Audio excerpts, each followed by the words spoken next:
I just listened to the one album by Beckett, and here are my thoughts.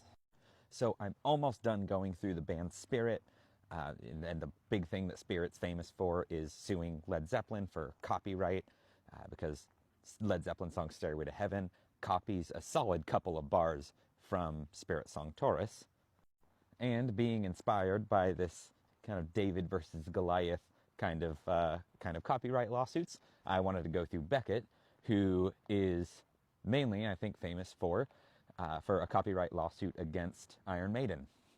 So Beckett only released one album in 1974, and it's mainly like a progressive kind of art rock album.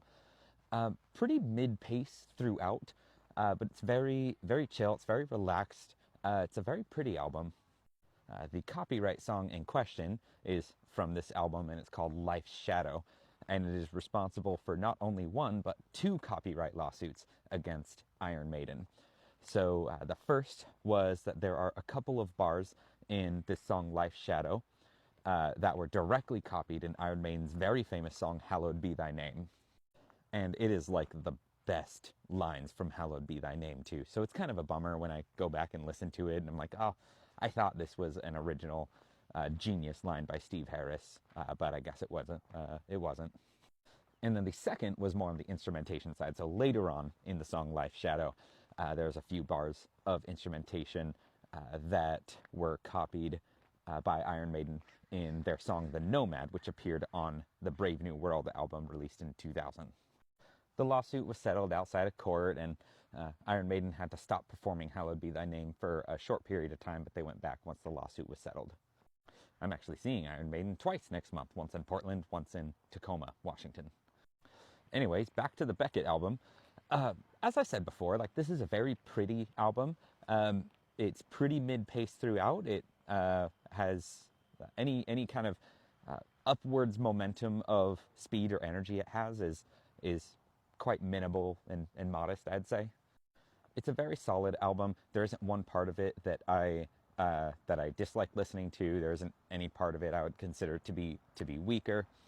By the same token, there isn't really anything on this album that absolutely wowed me, or blew me away. Something I thought was 10 out of 10. I thought that the first half of this album was the better half by a little bit. So Life's Shadow was on this first half, and that was very good. Rolling Thunder, I think, is my favorite song on the album. Rain Clouds was also very nice. Then when you get a little bit more into the second half of the album, A Rainbow's Gold is a song that stood out to me a bit, as well as I think it was called New Grass Green. Nope, just double checked. It was called Green Grass Green. That sounds like it'd be hard to say 5 times fast. Anyway, these were all songs where I listened to. I thought they were very pretty. They were relaxing. Rolling Thunder is the one where the energy picked up a little bit, and that's something that I really liked about it. Overall, I'd give this album something like a B- or so. Nothing like putting on, say, like 2112 or Led Zeppelin 4 and just being blown away by it. But it is a pretty good album. It's a nice piece of forgotten music history, and that's something that really drew me to it. I love going back and finding things that the world has mostly forgotten about. I'll play some excerpts from a few of the songs at the end of this video so you can kind of get a taste for it. Like I said, though, my next video is going to be Spirit, and I have a few ideas of where to go from there. I only have 2 Spirit albums left until I'm done with them. Now, just as a side note, just because I have time to talk about it in this video, because Beckett only released one album and it's easy to talk about it and get through it. A lot of people had requested that I go through Black Sabbath, and I love Black Sabbath, and I would love to make a video about Black Sabbath. But the way I originally envisioned this channel, I was specifically on a classic rock kick, and I wanted to just go through classic rock bands, both the monumentally famous classic rock bands as well as all of the forgotten ones. The problem is, my list of just classic rock bands has gotten enormous. There's like 145 bands on there now that I would still have to go through.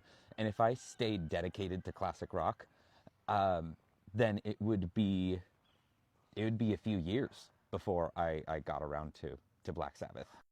And I understand you may be thinking, well, Black Sabbath is classic rock, but what I specifically had in mind was to do Black Sabbath as the first metal band that I started going through. Then I would do Black Sabbath, then Judas Priest, then Iron Maiden, then I would do all of the classic metal bands and new wave of British heavy metal bands, then maybe move on to the early thrash metal bands.